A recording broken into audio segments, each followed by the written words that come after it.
म चाहिँ आज पिआर को रियाक्सन गर्दैछु किन भन्दाखेरि चाहिँ यो पिआर चाहिँ अब जय किसान बस्नेत शोभित बस्नेतको चाहिँ झगडा भएर टिका टाल्नु भयो भनेर चाहिँ अलिकति धेरै नै यसको चाहिँ धेरै नै उ भइरहेको थियो।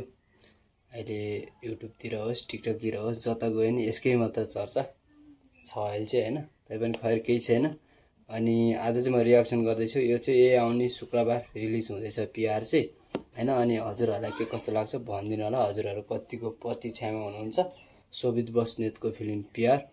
अब म चाहिँ डाइरेक्ट रियाक्सन गर्न जाँदैछु। अनि जे जस्तो लाग्छ कमेन्ट गरिदिनु होला है त ल। ट्याग लाएर ल 3 2 1 गयो त कमेन्ट यो गरिस न। Tag tag 3 2 1 go.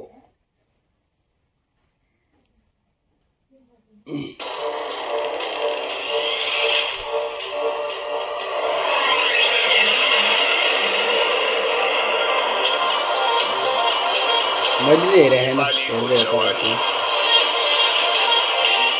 अस्ट्रेलियामा लगानी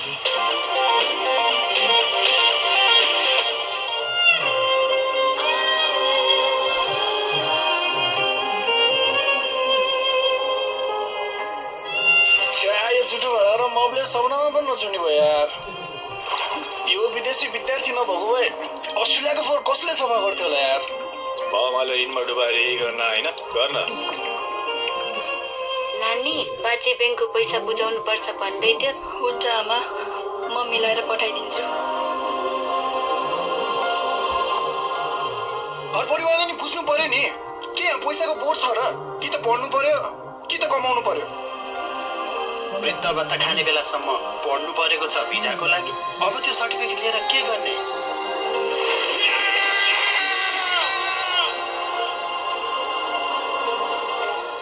डोन्ट वरी यार गाइस, एक न एक दिन त कसो पूर्ण होला र हामीले बोकेर आएका सपनाहरू।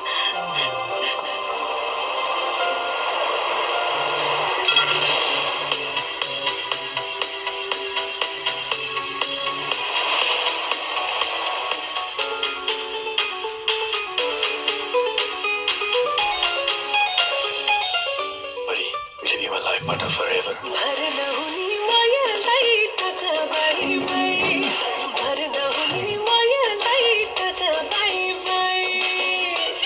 विश्वास को लागि पिआर।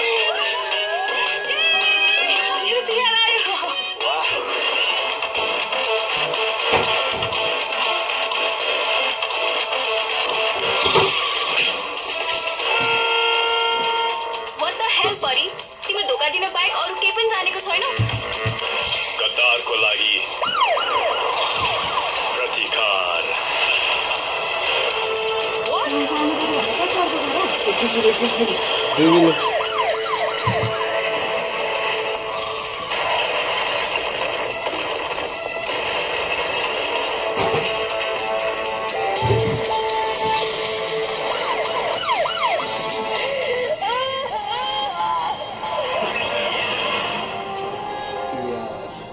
आफ्नै भूमि चाहिन्छ मन खुसी बनाउन। मलाई अभावले बाध्य पार्यो पिआर पछ्याउन।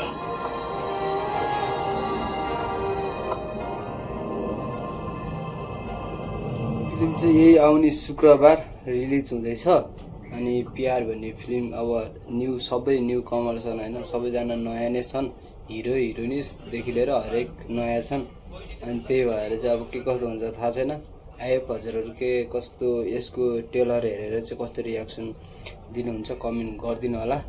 अनि यो फिल्म हेर्न चाहिँ कतिको एक्साइटेड हुनुहुन्छ त्यसमा नि कमेन्ट गर्नु होला। अनि त्यहाँबाट जय किसान र शोभित बस्नेत चाहिँ अहिले मिडियामा आइसकेको छन्। उनीहरू दुईजना चाहिँ देश घरेसी प्रब्लम यताउति भनेर चाहिँ हरेक न्युजहरू आइरहेको थियो नि त हैन। अहिले चाहिँ दुवैजना मिडियामा आएर चाहिँ कन्ट्रोभर्सी जुन चाहिँ थियो त्यो चाहिँ मेटाइसकेको छन् र अनि त्यहाँबाट भोलितिर चाहिँ उहाँ दुईजनाको चाहिँ इन्टरभ्यू पनि आउँदैछ। अनि इन्टरभ्यूमा के कस्तो हुन्छ त्यही हेरौँला है त ल। म नि हेरेर हजुरहरुलाई रियाक्सन दिन्छु। अनि प्रतीक्षा गरिदिनु होला। अहिलेको लागि चाहिँ bye bye everyone, take care, ठ्याक।